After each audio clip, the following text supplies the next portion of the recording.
नमस्कार, आप देख रहे हैं माटी की आवाज न्यूज और मैं हूं आपके साथ ज्योतिका। आइए रुक करते हैं खबर की ओर। आज तय होगा देश का अगला उपराष्ट्रपति चुनाव। भारत के उपराष्ट्रपति पद के लिए आज चुनाव होना है, जहां भाजपा के नेतृत्व वाले एनडीए ने इस बार सीपी राधाकृष्णन को अपना उम्मीदवार बनाया है, तो वहीं विपक्षी इंडिया गठबंधन की तरफ से बी सुदर्शन रेड्डी को खड़ा किया है।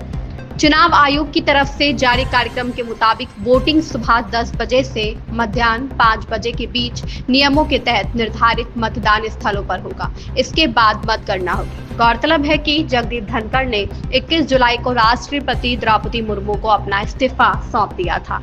इसके बाद से ही उपराष्ट्रपति पद खाली है। चुनाव आयोग की तरफ से 7 अगस्त को उपराष्ट्रपति चुनाव कराने की अधिसूचना जारी कर दी गई थी। ऐसे में यह जानना अहम है, उपराष्ट्रपति पद के चुनाव कैसे होगा, चुनाव प्रक्रिया में क्या क्या होता है, यह चुनाव होता कैसे है, कौन उपराष्ट्रपति का चुनाव लड़ सकता है, उपराष्ट्रपति का चुनाव कितना अलग होता है, इसमें कैसे जीत और हार का फैसला होता है, आइए जानते हैं।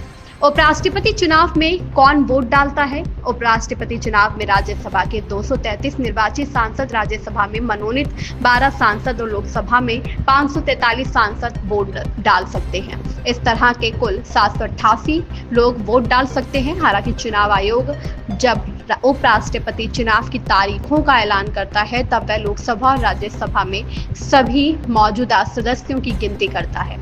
संविधान के अनुच्छेद 66 में उपराष्ट्रपति चुनाव की प्रक्रिया का जिक्र है।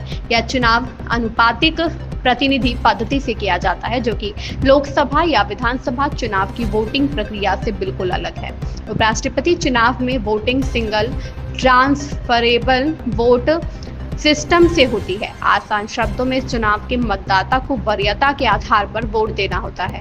मसलन बैलेट पेपर पर मौजूद उम्मीदवारों में अपनी पहली पसंद के उम्मीदवार को एक, दूसरी पसंद को 2 और इसी तरह से अन्य प्रत्याशियों के आगे अपनी प्राथमिकता नंबर के तौर पर लिखता है। यह पूरी प्रक्रिया गुप्त मतदान पद्धति से होती है। मतदाता को अपनी वरीयता सिर्फ रोमन अंक के रूप में लिखनी होती है। इसे लिखने के लिए भी चुनाव आयोग द्वारा उपलब्ध कराए गए खास पेन का इस्तेमाल करना होता है। इसके बाद जो उम्मीदवार रेस से बाहर होता है, उसे पहली प्राथमिकता देने वाले वोट में यह देखा जाता है कि दूसरी प्राथमिकता किसे दी गई है। फिर दूसरी प्राथमिकता वाले यह वोट अन्य उम्मीदवारों के खाते में ट्रांसफर कर दिए जाते हैं। इन वोट को मिल जाने से अगर किसी उम्मीदवार के मत कोटे वाली संख्या में बराबर या ज्यादा हो जाए, तो उस उम्मीदवार को विजयी घोषित कर दिया जाता है। क्या कुछ तय हुआ इसमें? नहीं, देखिए, मैं नहीं कह रहा हूँ कि उपराष्ट्रपति चुनाव के लिए बैठक हुई। कौन था वहां पे?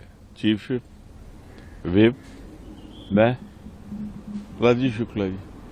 तो निस्संदेह उस पर तमाम बातें हो रही हैं और 9 तारीख को उपराष्ट्रपति का जो चुनाव होना है, उसमें हम मानते हैं कि ये दलीय आधार पे नहीं हो रहा है, सिंबल से नहीं हो रहा है और जस्टिस सुदर्शन बेहतर उम्मीदवार है। मुझे पूरा भरोसा है देश हित में, और चूंकि चेयरमैन राज्यसभा भी वही होंगे, तो उनको लोग निर्वाचित करें, हम ये आशा करते हैं और उसका प्रयास कर रहे हैं। लेकिन आंकड़े जुटाने के लिए कोशिश तो आप लोग कर रहे हैं। काहे के आंकड़े? जब दल पर चुनाव नहीं है, जब सिंबल पे चुनाव नहीं, तो किस बात के आंकड़े? अंतरात्मा सबसे बड़ा आंकड़ा। इस खबर में बस इतना ही। बने रहिए माटी की आवाज न्यूज के साथ।